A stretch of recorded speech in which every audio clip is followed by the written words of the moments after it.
दोस्तों मैं हूं विभा एग्रो डेयरी फार्म। यहाँ पे आप देख सकते हैं ये वैशाली जिला, जगह का नाम जो है सराय है। और यहाँ पे देख सकते हैं लगभग 1 साल फार्म को स्टार्ट करके हुआ और लगभग 25 से 30 पशु यहाँ पे आपको देखने के लिए मिल रहा है। आज के इस वीडियो में बहुत दिनों बाद एक फार्म पे विजिट है हमारी, जो कि फार्म कैसे चलता है। हमारा पहले भी वीडियो में हमने बहुत सारे वीडियो में बताया है कि किस तरह से फार्म करना चाहिए, किस तरह से फार्म करते हैं लोग। आज के इस वीडियो में यहाँ का एक्सपीरियंस मिलने वाला है कि किस तरह से इनका फार्म चल रहा है। तो आइए यहाँ के ऑनर से मिलवाता हूँ। उससे पहले कहूंगा अगर हमारे चैनल पे पहली बार आए तो हमारे चैनल को सब्सक्राइब करें, साथ में बेल आइकन भी दबाएं ताकि आपको इस तरह का वीडियो का नोटिफिकेशन मिलता रहे। मिलवाने से पहले आपको शेड देखने के लिए मिल रहा होगा। यहाँ पे लगभग 16 बाई 12 का 12 फीट का यहाँ पे शेड बना हुआ है। और हाइट लेंथ की बात करें तो लगभग 40 बाई 60 का फार्म बना हुआ है और काफी खूबसूरत फार्म, जो कि यहाँ पे हवादार फार्म आपको देखने के लिए मिल रहा है।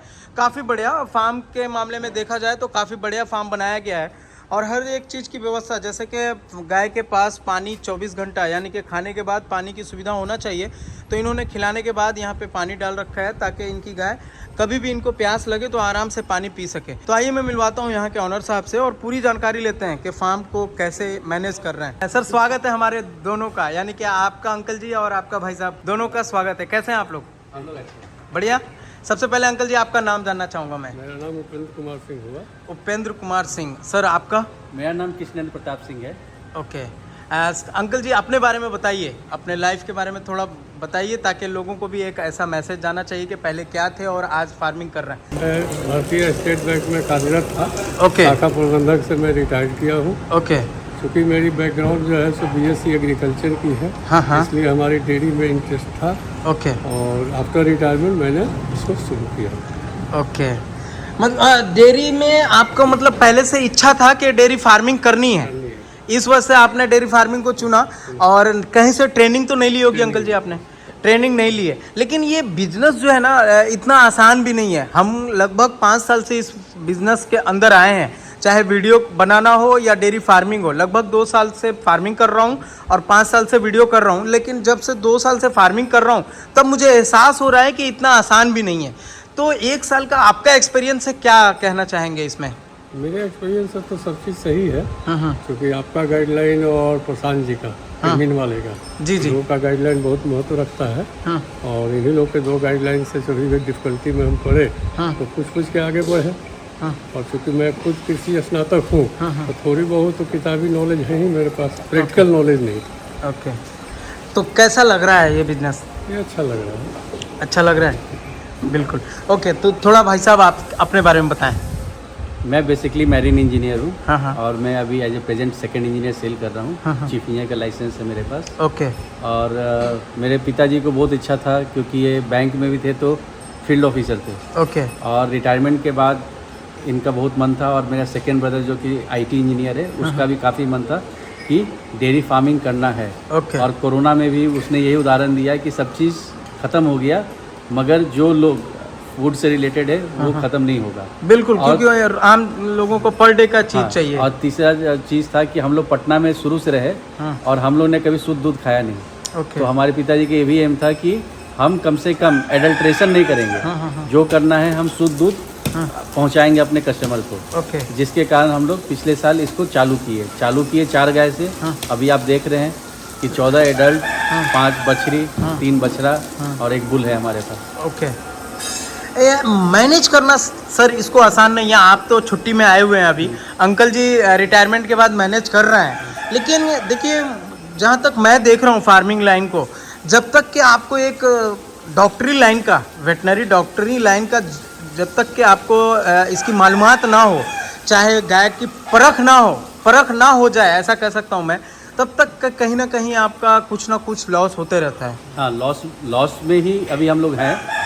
प्रॉफिट तो भी, मगर यही है कि हमारे साथ जो 6 आदमी जुड़े हुए हैं उनका परिवार चल रहा है अच्छे से। बिल्कुल बिल्कुल। 6 आदमी का परिवार चल रहा है। और जो जिनका ज़मीन हमने लीज पे लिया है तो उनको भी हम कुछ पैसा दे ही रहे हैं। बिल्कुल राइट। ठीक है। तो और कुछ लोगों को आपकी वजह से शुद्ध दूध भी मिल रहा है। कल खुद हमारा भाई शाम के जो दूध डिलीवरी गया था उसमें वो खुद गया था कस्टमर से मिलने के लिए। तो उन्होंने बोला कि बाय क्वालिटी एंड क्वांटिटी वो लोग सेटिस्फाइड हैं। ओके। तो इसमें कहीं से वो लोग डिससेटिस्फाइड नहीं है अभी। क्योंकि और जैसा आपने बोला कि अनुभव नहीं रहने के कारण हाँ शुरू में काफ़ी परेशानियाँ थी, अभी भी है डे टू डे पे, क्योंकि कभी गर्मी बढ़ता है कभी।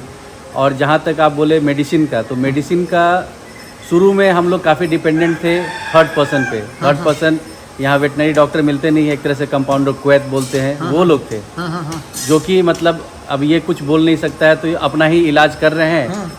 तो आपको भी पता नहीं चल रहा होगा कि क्या इलाज चल रहा है। तो पिताजी अपना मतलब अपने इच्छा अनुसार काफ़ी मतलब पढ़े, और जो हम लोग के रिलेशन में है, चाहे जो जान पहचान के, उनसे बात की है। उसके बाद अभी तो ऐसा हो गया है कि 60 to 80% अगर जैसे गाय जुगाली नहीं कर रही है, चाहे कुछ भी है, तो ये अपने से इसको देख लेते हैं। और सबसे बड़ा चीज़ मैं देख रहा हूँ कि हम लोग अपना हरा चारा खुद दे रहे हैं, सब चीज़ अपना दे रहे हैं, जिसके कारण बीमारियाँ हमारे शेड में ना के बराबर है। ओके। वो कभी काल जैसे फीवर आ गया, मौसम चेंज होता है तो थोड़ा बहुत आता है बस, और नहीं तो बीमारी अभी ना के बराबर है। फार्मिंग को जैसा कि अंकल जी ने बताया कि मुझे शौक था, लेकिन कोई भी बिजनेस शौक के हिसाब से तो नहीं किया जा सकता, कहीं ना कहीं बेनिफिट माइंड में होता है कि कुछ ना कुछ मुझे फ़ायदा होना चाहिए। अभी कैसे देख रहे हैं इसको, बेनिफिट में देख रहे हैं, लॉस में देख रहे हैं? अभी तो हमारा लॉस में जा रहा है, मगर जब आपका लॉन्ग टर्म व्यू रहता है और कुछ आपको है कि हम ऐसा करना चाहते हैं, तो करके पछताना अच्छा होता है कि नहीं, या कि बैठे रह के पछताने से बैठे रहने से बढ़िया है कि करके पछताइए। ठीक है। ओके। तो हमारा व्यू ये नहीं है कि हमको 10 लीटर दूध बेचना है, हमारा व्यू अलग है कि हम शायद प्रोडक्ट लेके भी आएंगे। ओके, बहुत ठीक है। तो उस पर काम चल रहा है, मगर आप जैसा बताए कि फार्मिंग लाइन काफ़ी टफ है। बिल्कुल तो टफ है, मतलब कि ये पूरा लेबर डिपेंडेंट है, जिसके कारण बहुत कठिनाई आती है। तो धीरे धीरे हम लोग ऑटोमेशन पे भी जा रहे हैं। ओके। क्योंकि एक ऑटोमेशन पे जाने पे क्या होता है कि आपका लेबर डिपेंडेंसी कम होता है। बिल्कुल राइट। तो उस पे भी जा रहे हैं, मगर अभी बिहार में होने के कारण, जैसे अभी बिहार तो अभी आप जान ही रहे हैं, तो हमारी यहाँ इलेक्ट्रिसिटी अभी काफ़ी प्रॉब्लम करती है। ओके। जिसके कारण अभी हम जैसे शाम का दूध हम बंद करना चाहते थे, क्या कि बीएमसी लगा दे, मगर वो फीजिबल नहीं है, क्योंकि 3-3 घंटा 4-4 घंटा भी लाइट कटती है। तो ये सब कठिनाई आ रही है, मगर आगे समय में हम सोचते हैं कि ये सब दूर हो जाएगा। ओके। एक पॉजिटिव थिंकिंग लेके हम लोग आगे बढ़ रहे हैं। ओके। अब आपने जैसा कि बताया कि अभी भी हम लोग नुकसान में हैं। ये 1 साल के एक्सपीरियंस में ये नुकसान जो है अब देखने को मिला, या शुरुआत से ही, मतलब शुरुआत में तो 3 गाय थी, फिर 4 हुई, 5 हुई, तो इन्वेस्टमेंट चल रहा है। ओके। और जो नुकसान लॉस का परसेंटेज घट रहा है। अभी जैसे पिछले साल जब हम लोग ने सेट का शुरुआत किया इन द मंथ ऑफ मई में बना, मगर मई में पूरा परिवार हम लोग कोरोना में मतलब 1 महीना क्वारंटाइन हो गया। ओके। उसके बाद मैं भी शिप पे चला गया, तो भूसा काफ़ी महंगा हो गया, अनाज काफ़ी महंगा हो गया। अभी भी महंगा ही है? अभी महंगा है, मगर जो हम 12 रुपये खरीद रहे थे, तो हम इस बार अभी कुछ 6.5 भी खरीदे हैं, 7 भी खरीदे हैं, आज 8.5 का भी गिरवाए हैं। ओके। तो अगर आप देखिएगा तो 12 से माइनस करूँ तो 4 रुपये मैंने कम में मंगवाया है। बिल्कुल। अगर किसी चीज़ का दाम ज़्यादा है तो मार्केट वैल्यू है, तो हम तो इसका फीड बंद नहीं कर सकते। नहीं, इसको तो चाहिए ही चाहिए। तो इसको खिलाना और दूध निकालना है तो जरूरी, रोज का चीज है। देखना है कि हम कैसे आपका लॉस को कम करें, ताकि थोड़ा प्रॉफिट मार्जिन की तरफ बढ़े। ओके। अब मुझे ये बताएं, जैसा कि आपने बताया कि 16 बड़ी गाय है, और तो इनसे दूध वाली कितनी है और दूध कितना निकल रहा है? अभी तो हमारी सारी गाय मिल्किंग है। ओके। ठीक है। एक गाय जो आप देख रहे होंगे, वो सरस्वती जो बैठी हुई है, हाँ। उसका 14 दिन की बछड़ी है। हाँ, हमने अभी देखा। तो वो भी अभी मिल्किंग में आ गई, मगर अभी हम लोग उस बछड़ी को ही सारा दूध पिला दे रहे हैं। उसका 2 से 2.5 लीटर दूध निकालते हैं। ओके। कल से उसका दाना चालू हुआ है। तो उसका भी है कि मतलब गाय दूध देगी 14-15 लीटर। ओके। तो अभी हमारा सुबह शाम मिला के 140 प्लस हो जाता है। ओके। दोनों टाइम का 140 लीटर। दूध कहाँ जाता है? दूध हमारा हाजीपुर में जा रहा है, सुबह का सारा दूध हाजीपुर जाता है। प्लास्टिक पैक होता है, बोतल नहीं, पैक? अभी हम लोग लूज मार्केटिंग कर रहे हैं। ओके, मतलब केन में लेकर जाते हैं और सबको निकाल के देते हैं। उसमें हमारा मैन पावर भी वेस्टेज जाता है, क्योंकि 2 आदमी जाता है। जो कंटेनर है हम उसको लूज कहीं छोड़ नहीं सकते। एक आदमी तो रहना, एक आदमी साथ में रहता है। मगर वही बोले कि ऑटोमेशन पे हम काम कर रहे हैं, क्योंकि हमको अपना रिसोर्सेज फिजिबिलिटी भी देखना होगा। अगर हम कैपिटल इन्वेस्ट करके कोई चीज़ लगा दिए, आदमी को भी ट्रेन करना है। हमारे पिताजी जैसे आप जानते हैं कि रिटायर्ड हैं, तो ये भी खुद सीखेंगे। बिल्कुल, रोज पर डे कुछ ना कुछ सीखने के लिए मिलता है, सीखने के लिए मिलता है। सर, जैसा कि आपने बोला कि दोनों टाइम का 140 लीटर दूध है, तो दूध से क्या अमाउंट आ जाता होगा? दूध से हम 45 लीटर रुपीज़ पर लीटर सेल करते हैं। ओके। तो कुछ कस्टमर हैं कि जो कि मतलब डिले करते हैं पेमेंट में, बाकी सारा पेमेंट हो जाता है। तो पिछले बार लगभग 6,000 का समथिंग पर डे। 6,000 समथिंग। 6,000 से पर डे ज़्यादा खर्च है? खर्च अगर देखिएगा तो गाय अपने फीड का पूरा पैसा निकाल देती है और कुछ दे भी देती है। हमारे पास मैन पावर एक्स्ट्रा रखे हुए हैं। जैसा हमने बताया कि हम 6 आदमी 14 गाय में ही रखे हुए हैं, क्योंकि हम आगे का हमको जाना है। तो अगर मान लीजिए कल के दिन हम 4 गाय लाए और मार्केट में घूमेंगे आदमी के लिए, तो फिर उसको ट्रेन करने में समय लगेगा, तब तक हमारी गाय खराब हो जाएगी। बिल्कुल। तो इनिशियल हम मैन पावर अपना रखे हुए हैं और इसको हम थोड़ा आगे लेके जाएंगे। ओके। कितना लॉस में है हर मंथ? डेयरी मेंटेन तो जरूर करते होंगे। एक मगर अभी तो देख रहे हैं कि अराउंड 50 जा रहा है। अराउंड 50,000 मतलब लगभग। हमने देखा, क्योंकि अभी मैंने बताया ना कि हमारी गाय सब FMD में पकड़ा गई थी। हाजीपुर में पूरा FMD हुआ था। हाँ बिल्कुल। तो दिसंबर, जनवरी, फरवरी, अभी गाय लैक्टेशन में वो फिर से लौटी है इन the month of April. Okay. उसके बाद गर्मी, आप गेहूं देख रहे होंगे, आपको मैंने अपना फीड दिखाया। बिल्कुल। अभी हाँ हमने तो देखा है, आपने फीड दिखाया था मशीन फीड से में हम जो कॉम्प्रोमाइज़ नहीं करते। दूध दे रही है चाहे नहीं दे रही है, फीड इनका पूरा चल रहा है। फिर हम मिनरल भी देखे होंगे, केमिन का चलता है हमारे। केमिन का हम 8 से 10 गाय को देते हैं, कुछ इंटास का भी देते हैं, क्योंकि हम मतलब जैसा बोले सीख रहे हैं किसका क्या है। ऐसे आप लोग दोनों मेरे सब्सक्राइबर हैं। मुझे बहुत अच्छा लगा जब आपसे हमारी फर्स्ट टाइम बात हुई। कहने का मतलब ये था कि हमसे क्या सीखने को मिला आपको? आपसे सीखने को यही मिला कि अभी जैसे कोई भी चीज़ आज के दिन में अगर देखिएगा तो अगर कंप्यूटर भी खरीदते हैं तो उसका अनपैकिंग भी लोग यूट्यूब पे देखता है, राइट। कैसे इंस्टॉल किया जाता है। हाँ। तो आप जैसे बताते हैं कि गाय में क्या है, जैसे आपका एक चीज़ अच्छा लगा कि आप जो भी बोलते हैं खुल के बोलते हैं। राइट, थैंक ठीक यू। है कि मतलब अगर ये है तो इसका क्या हो सकता है। ये नहीं कि बहुत आदमी का हो जाता है कि अगर हमारा कुछ हो गया तो हम एडवर्टीजमेंट चालू कर दिए। वो नहीं है। आपका मेन एम है कि हमको कुछ समाज को देना है। जी जी। तो इसीलिए हम भी अपना खुल के बता रहे हैं, क्योंकि आपका सब्सक्राइबर काफ़ी है। बिल्कुल। तो हमको क्या प्रॉब्लम आ रही है तो उसके लिए हमने बहुत सारे वीडियो में, अंकल जी आप भी देखते हैं, हमने पहले से ही बोला है कि पहले डे से आपको ब्रीड पे काम करना है। अगर आप नस्ल सुधार पे काम नहीं करते हैं, आप हर साल गाय खरीदते हैं, तो वही समस्या आपका हर साल आता रहेगा। हमने ये बहुत सारे वीडियो में बोला। तो इस पे क्या कहना चाहेंगे और क्या कर रहे हैं आप? हाँ, तो शुरू में ही जब हम लोग ने इसको दिया था तो हम लोग ब्रीड पे ही काम करने के लिए किया था। मगर आप जैसा जान रहे हैं कि आदमी को लेके और बीमारी को लेके उस समय हमको काफ़ी दिक्कत हुई थी। अभी हमारे पास खुद अपनी बछड़ी 5 है। ओके। ठीक है। और अभी हम लोग ने जो भी सीमेन लगवाते हैं तो सीमेन हम लोग है डॉक्टर उनसे मंगवाते हैं और सब चीज़ उसका रिकॉर्ड मेंटेन करते हैं। और ब्रीड पे काम करना है, मतलब ठीक है। इट इज़ मतलब बोलते हैं कि ये बहुत अर्ली है। 1 साल में। तो जैसा आपने बोला सीख रहे हैं, तो सीख रहे हैं और ब्रीड ही पे काम करना है।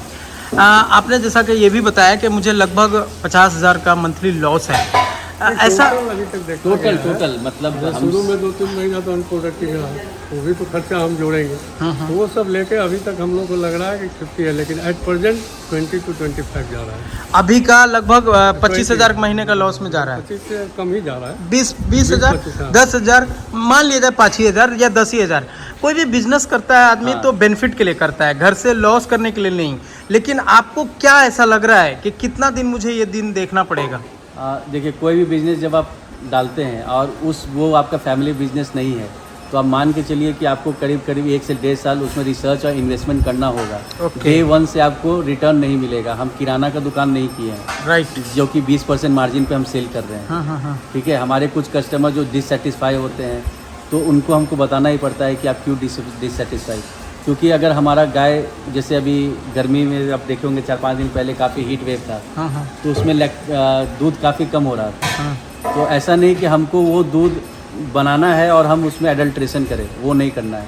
हम लोग उनको बोल देते थे कि आज दूध नहीं हो पाया है, 1 ही लीटर जाएगा, शाम में जाएगा, नहीं तो नहीं जा पाएगा। हाँ, जिनको प्रायोरिटी, जिनके पास बच्चे हैं, घर में जिनको ज़्यादा ज़रूरत है, उनको देते हैं। उनको हम नहीं, मगर बाकी लोग को रिक्वेस्ट करते हैं और आदमी लोग भी समझते हैं। मतलब ऐसा नहीं है कि गलत चीज़ दे दिया जाए। ये बहुत बढ़िया चीज़ बताया। लेकिन आपको ऐसा एहसास है, आपको ऐसा लग रहा है कि फ्यूचर, मतलब आने वाले फ्यूचर में आपको बेनिफिट होने वाला है? होना ही है। कोई भी बिजनेस में अगर आप इंतजार करना होगा। इंतजार करते हैं और मेहनत करते हैं और ईमानदारी बरतते हैं तो आप प्रॉफिट में जाइएगा ही जाइएगा। ओके, अब ये तो ब्रीड पे हो गई बात। फार्म की बात हमने शुरुआत में ही कर दी थी कि काफ़ी बढ़िया आपने फार्म बनाया है। जगह ये लीज पे लिया गया है, और नहीं तो खुला रखने का भी व्यवस्था आपको करना चाहिए अगर हो सके तो, क्योंकि खुला रहेगी तो अपने मन चाह के हिसाब से करेगी। अब रही बात खिलाने का, जैसा कि आपने अंकल जी बताया कि हम केमिन का भी प्रोडक्ट यूज़ करते हैं। जैसा मैं आपके यहाँ देख रहा हूँ प्रीमिक्स यूज़ कर रहे हैं और टॉक्सिन यूज़ कर रहे हैं और मैक्सिम जो मिनरल मिक्सर है वो यूज़ कर रहे हैं। हमने ये चीज़ देखा है, जैसे कि आप भाई साहब आपने भी बोला कि इंटास का भी हम लोग कुछ गाय पे यूज़ करते हैं। अंकल जी क्या फ़र्क है ये दोनों में, क्या इसका अंतर लगता है? बेटर है, केमिन का तो बहुत बेटर रिजल्ट है। और उसमें जो है तो इल पर भी हम देख रहे हैं या स्वास्थ्य में भी देख रहे हैं। जैसे हमारी गाय सब FMD में पड़ी थी, तो पहले तो हमें पूरा उसी मिक्सचर उसी का था केमिन का, तो उसका हमको प्रभाव मिला कि ज़्यादा हम डैमेज भी नहीं जा सके। ओके, लोग कहते हैं ना कि FMD हो गया तो गाय का दूध कम होना ही होना है, लेकिन हमारे साथ मात्र एक गाय का दूध कम हुआ, बाकी सब दूध पर लौट गई। दूध पे लौट गई। इसका तो हम सीधे मानेंगे केमिन का ही। ओके, केमिन का जो प्रीमिक्स यूज़ करते हैं कैप्रेक्स, क्या उसका रिजल्ट मिलता है आपको? उसका रिजल्ट अच्छा है। क्या बेनिफिट क्या होता है? फैट में कुछ बढ़ावा होना, फैट का बढ़ावा है, फैट खाने में खाने की रुचि उसकी जागती है, फैट आपका ठीक रहता है। कितने दिन से यूज़ कर रहे हैं आप? ये तो फ्रॉम बिगिनिंग जून से, पिछले साल, लगभग 1 साल से। ओके, जैसा कि मैं आपके पास देख रहा हूँ एक विधाता का मशीन भी है, चल मैं चाहूँगा कि वहाँ पे चलें। इसके कारण मतलब विधाता का मशीन लेने का क्या कारण? जैसे आपके चाहे तो आप पिसा पिसाया खरीद सकते हैं। देखिए पिसा पिसाए खरीद सकते हैं, मगर जो आपको मतलब जैसे पापा का था कि उसका एक दर्रे टाइप का होना चाहिए, वहाँ पे जो आदमी है वो मेरे कंट्रोल में नहीं है। अगर वो आपको मतलब मोटा कर दिया, मिक्सिंग कर दिया, चाहे कुछ भी कर दिया, तो आप झगड़ के क्या फ़ायदा होगा? मिक्सिंग का भी प्रॉब्लम आ रहा था, आएगा ना। क्योंकि वहाँ पे तो बहुत उतना देर हमको एक आदमी वहाँ रहेगा, मैन पावर भी लॉस है। यहाँ मेरा अपना है। इतने सारी गाय को इतना छोटा हैमर वाला मशीन है, मेंटेन कर देता? एकदम आराम से। एक बार में हम पीसते हैं तो करीब 100 kg पीसते हैं। एक दिन में हमारा 28 से 30 लीटर दाना जाता है। ओके, और हमें हमको कोई दिक्कत नहीं हो रही है। ओके, मतलब उसी से कितने दिन हो गया खरीद कर आपको? ये हम 1 साल हो जाएगा जून में। जून में 1 साल हो जाएगा। हाँ, खरीद के उसी टाइम से आपने खरीद रखा है। आपको मतलब दूसरी जगह से दर्रा खरीदने की जरूरत नहीं है। जागृत करने का श्रेय आप ही को जाता है, आप ही के वीडियो में हम लोगों ने देखा था। ओके, JF2D जैसे देखिए, हम पहले ही बताया कि हमारा ये फैमिली बिजनेस नहीं है, तो हम पहले ब्रांड पे जाते हैं, क्योंकि कोई भी ब्रांड नेम एक दिन में नहीं बनता है। बिल्कुल बिल्कुल। तो जो JF है वो आपको ब्राज़ीलियन बहुत बड़ी कंपनी है, बहुत, हाँ। तो कुछ तो है ताकि, तो यहाँ पे मैंने सर्च किया तो यहाँ पे विधाता कंपनी उसको करते हैं, एक्सपोर्ट करते हैं। मगर आप अगर सर्च करिएगा तो मैंने उनका नंबर निकाला, उनसे बात किया तो यहाँ से एक लोकल वेंडर का नंबर मिला, फिर वो हमसे जुड़े, तो उनसे मैंने प्रोक्योर किया था पटना से, और उनका नाम तो हमें याद नहीं है, मोबाइल में है मेरे। और अभी भी मैं उनसे कुछ, जैसे उसका ब्लेड का उस दिन में हमको कुछ पता करना था तो मैं उनसे पूछा था। हरा चारा काटने की बात आई तो हरा चारा भी उसमें मतलब अभी हम करीब 3 kg से 3 से 3.5 kg एक टाइम में हरा चारा एक गाय को देते हैं। तो उसी मशीन से काटते हैं। आपके पास कंपेयर की जाए तो दूसरा मशीन भी मैं देख पा रहा हूँ, जो कि हमारे पुराने जमाने का कल चापाकल ऐसा बोलते हैं हम लोग, जैसा आपको, तो इसमें और उसमें क्या डिफरेंस है? इसमें आपको मैन पावर रिक्वायरमेंट है। हाँ, मैन पावर रिक्वायरमेंट है। हाँ। और जैसे जो नरम घास जो होता है, हाँ। जो कि उसमें नहीं हो पाता है तो उसमें काटते हैं। हाँ। तीसरा चीज़ मैंने बताया था इलेक्ट्रिसिटी का उपलब्धि। हाँ। अगर मान लीजिए इलेक्ट्रिसिटी नहीं है तो गाय खाना तो खाएगी ही। दोनों का हरा चारा काटने के बाद कौन सा बढ़िया ज़्यादा होता है? देखिए उसमें काफ़ी बारीक काटता है और मिक्सिंग करने में इजीली हो जाता है। मिक्सिंग करने में इजी होता है, गाय भी अच्छे से खाती है। गाय भी अच्छे से खाती है मिक्स किया हुआ। मतलब विधाता जो मशीन है आपका, उससे आप खुश हैं? हम खुश हैं। क्या कहना चाहेंगे नए फार्मर को? आपने तो काफ़ी बढ़िया चीज़ बताई अपने बारे में कि इंतज़ार करना होगा। अभी 1 साल ही हुआ है, लगभग जून में हो रहा है, तो लगभग 2 से 3 साल और इंतज़ार करने की ज़रूरत है, जब तक आपकी बछड़ी ना आ जाए। कोई नया फार्म करना चाहता है, नया बंदा इसमें आना चाहता है, आप जैसे पढ़े लोग आ सकते हैं, तो बहुत सारे लोग आने का मन चाहते हैं, उनका मन बनता है, लेकिन बहुत सारी कुछ ऐसी चीज़ें होती है जो सोच कर नहीं आते। क्या कहना चाहेंगे आप? हम करना चाहेंगे जो भी आपके मन में है वो कर लेना चाहिए। कर लेना चाहिए एकदम, क्योंकि लाइफ एक ही बार मिला है, दोबारा नहीं। और लॉस और गेन तो सब जगह लगा रहता है। अगर हम सिर्फ प्रॉफिट मार्जिन सोचेंगे तो डे वन से तो हम कुछ नहीं कर पाएंगे लाइफ में। ओके। ठीक है, और कोई भी फार्मिंग ख़राब नहीं है अगर आप मन से संतुष्ट है, वो सबसे ज़्यादा है। तो हम तो शिप से आए थे तो हमको यही लगा कि भाई के तो हम तो बस एक ही चीज़ देखे कि मेरे पापा रिटायरमेंट के बाद 108 kg प्लस हो गए थे और ये 108 90 kg? हाँ प्लस गए थे। अच्छा। अभी ये 92 हो गए। ओके। तो हम बोले कि अगर इसमें हमको और भी पैसा लगाना पड़ गया तब भी हम लगाएंगे। एक क्योंकि- ये भी बेनिफिट है। हाँ, क्योंकि अभी ये बिजी हैं, हाँ। नहीं तो उस समय इनको हमेशा मतलब प्रॉब्लम रहता था कि कभी शरीर में दर्द, क्योंकि आपको कोई आप सीधे वर्क कल्चर से आप सीधे घर में बैठ गए। राइट।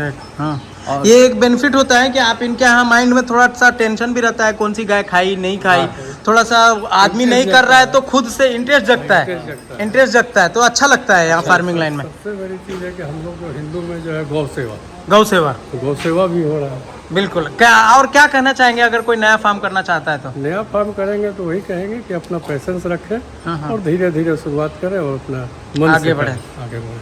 आगे इसमें रिजल्ट मिलना ही मिलना है, फ्यूचर में रिजल्ट मिलना ही मिलना मिलना। ही मिलना है। मजा आ रहा है अंकल जी आपको? मजा तो हमको काफ़ी आ रही है।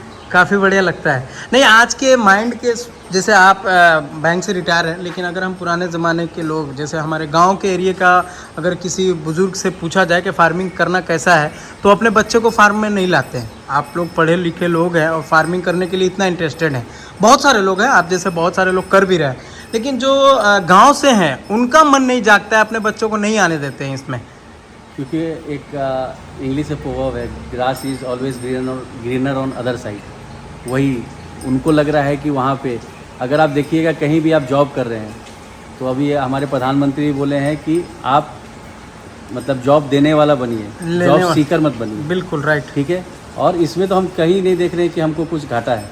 ठीक है, कैपिटल इन्वेस्टमेंट है तो उसमें गवर्नमेंट का भी स्कीम है, मगर हमारे पास कैपिटल था तो हमने वो नहीं उसके लिए नहीं, हाँ। क्योंकि माइट भी वो कोई दूसरा आदमी यूज़ कर सके, तो इसलिए हम लोग नहीं। मगर अगर देखा जाए तो आप चालू कर सकते हैं और इससे सक्सेस भी कर सकते हैं। ओके, बहुत बहुत शुक्रिया आप दोनों का, थैंक यू। तो दोस्तों लगभग सारी जानकारी इस फार्म के बारे में ली गई है। कैसा लगा वीडियो कमेंट में ज़रूर बताएं। वीडियो बढ़िया लगा हो तो लाइक शेयर ज़रूर कर दें। Thanks for watching.